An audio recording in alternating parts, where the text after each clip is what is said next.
It sounds hyperbolic, but fiction can absolutely get people through some tough times, especially if that character is particularly relatable.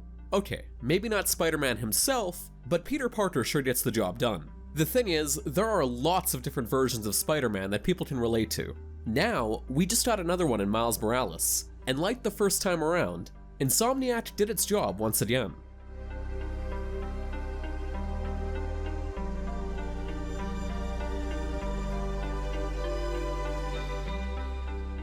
Although Peter is part of the intro mission, this is very much Miles' story, as the former is whisked away to Europe fairly quickly with his significant other and stealth sequence expert Mary Jane Watson.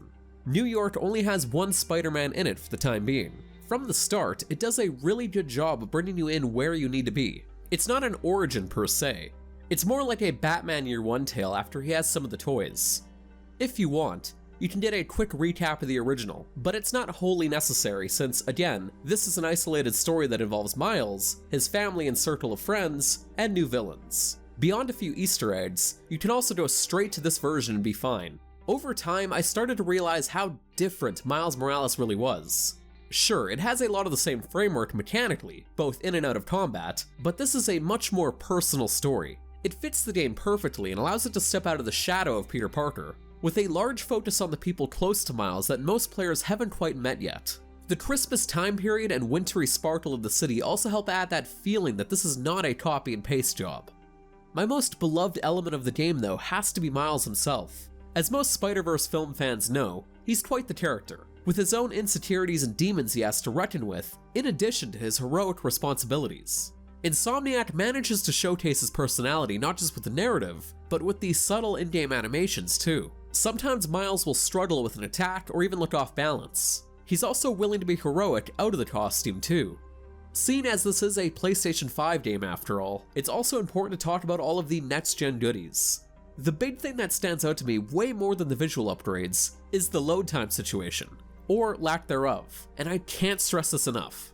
The SSD effect is real, with the game taking mere seconds to load up or fast travel. There were times in the original on PlayStation 4 where it was sometimes quicker to manually zip to a location as to not force a load, but in Miles Morales on PlayStation 5, he literally walks out of a fast travel point in about a second.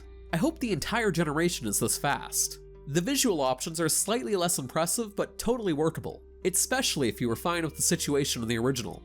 Insomniac makes you choose between 30 FPS and ray tracing, or 60 FPS, the latter of which provides a 4K picture from a lower resolution base. While native 4K with ray tracing in 60 is ideal, the game is absolutely fine in either setting, and the ray tracing effects, including the puddles, look great.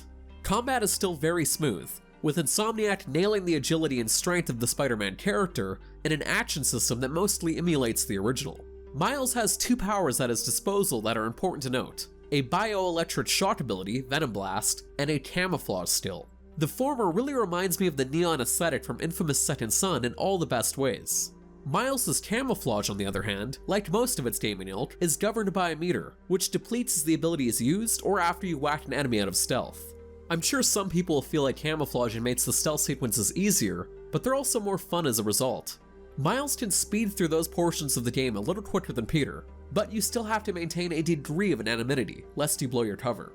Miles also sports 4 gadgets, one of which is a classic web shooter, in tandem with his newfound skills, giving the whole game a welcome allure of familiarity. Insomniac didn't have to reinvent the wheel here, so this approach is appreciated. Now, I'm nearly done with the review, but I felt compelled to answer a still burning question for some. So what exactly is this game?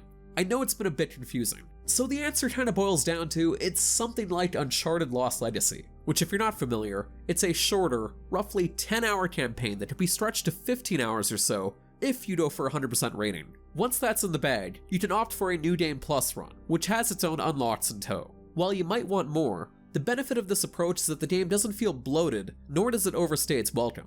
The in-game challenges and collectibles never got out of hand, and there's only 2 easy-to-follow currencies to juggle. I actually 100%ed it with gusto for this review because I was compelled to.